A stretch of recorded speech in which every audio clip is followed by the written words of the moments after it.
अस्सलाम वालेकुम वरहमतुल्लाहि वबरकातुहू। उम्मीद है सब ठीक ठाक होंगे। सबसे पहले चांद रात बहुत बहुत मुबारक मेरे सब व्यूअर्स को। और आप लोग जो इतना ज़्यादा मुझे सपोर्ट कर रहे हैं मुझे बहुत अच्छा लग रहा है, और मुझे लग रहा है कि शायद यही वो एक कंटेंट है जिसके ऊपर मैं यानी कि स्टिक रहूँ। तो आज का जो मेन टॉपिक है वो सबसे पहले चांद रात ही है, बट चांद रात से भी पहले सबसे मेन चीज़ जो है वो है भावलपुर का इंसिडेंट। तो जितनी मैंने तहकीकात की, जितना मेरा अपना तजिया, मैं उसके मुताबिक आपको बताना चाहता हूँ कि ये वाक़या हुआ क्यों और इस वाक़े का असल वजह क्या है। तो ये वाक़या स्टार्ट इस वजह से हुआ कि एक ऑयल टैंकर जिसका व्हील पंचर हुआ, जिसकी वजह से वो उलट गया। जब उसका व्हील पंचर हुआ वो उल्टा और पेट्रोल उसके अंदर से बहना शुरू हो गया। ये एक बड़ी क्रिटिकल सी सिचुएशन थी क्योंकि भावलपुर का टेम्परेचर भी उस दिन काफ़ी ज़्यादा था और पेट्रोल बहुत जल्दी आग पकड़ता है। तो सबसे बड़ी एक वजह जो इस आग लगने की थी वो थी, इस आग लगने के बाद लोगों के झुलसने की थी, वो ये थी कि लोगों के अंदर शऊर का ना होना और गुर्बत का बहुत ज़्यादा होना, इल्म का ना होना, ये एक मेन वजह बनी इतनी ज़्यादा अमवात की। अब इस सब वाक़े के दौरान जब ये तेल इकट्ठा किया जा रहा था तो एक शख्स ने उनको वार्न करने की भी कोशिश की कि आप ऐसा मत करें, ये आपके लिए बहुत यानी कि ना नुकसानदेह अमल हो सकता है, अगर आग पकड़ी गई तो कोई भी नहीं बचेगा। पर अपनी लालच और अपनी ये मुझे समझ नहीं आती, एक CT-70 मोटरसाइकिल के अंदर कितना पेट्रोल आ जाता है।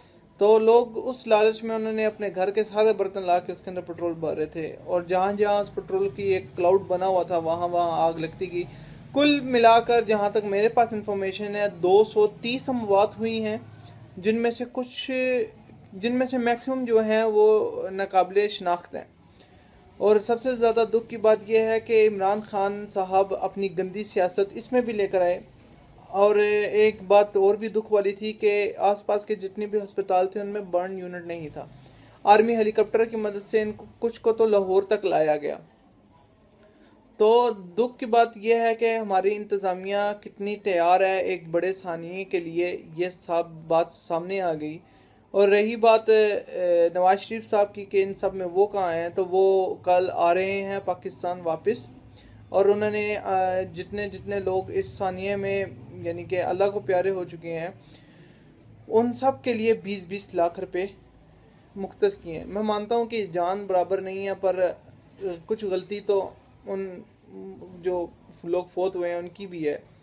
खैर, शहबाज शरीफ कल से आज सुबह से ही उधर हैं और कल भी उधर ही होंगे, ईद की नमाज उधर ही पढ़ेंगे, नवाज शरीफ भी कल उधर होंगे। तो दुख की बात यह है कि इमरान खान को सिर्फ़ और सिर्फ सियासत ही करना आती है और इसके अलावा उनको कुछ भी नहीं सूझता। और मेरे नज़दीक ये जो बड़ा सानिया है मुझे बहुत दुख है इसके बारे में। और ईद की जो सारी खुशियां हैं वो इस सानिया के नीचे शायद दब सी गई हैं। उम्मीद करता हूँ कि हम लोगों के अंदर की बेहिसी कम हुई होगी और हम लोग आगे बढ़ने को तैयार होंगे। यह सारा सानिया था भावलपुर का। उम्मीद करता हूँ आप सब लोग ठीक होंगे। मेरी तरफ से ईद मुबारक, और गरीबों का ख़ास ख्याल रखिएगा, फितराना ज़रूर अदा करिएगा और हकदार को दीजिएगा। अस्सलाम वालेकुम रहमतुल्लाहि व बरकातहू। अल्लाह हाफ़िज़।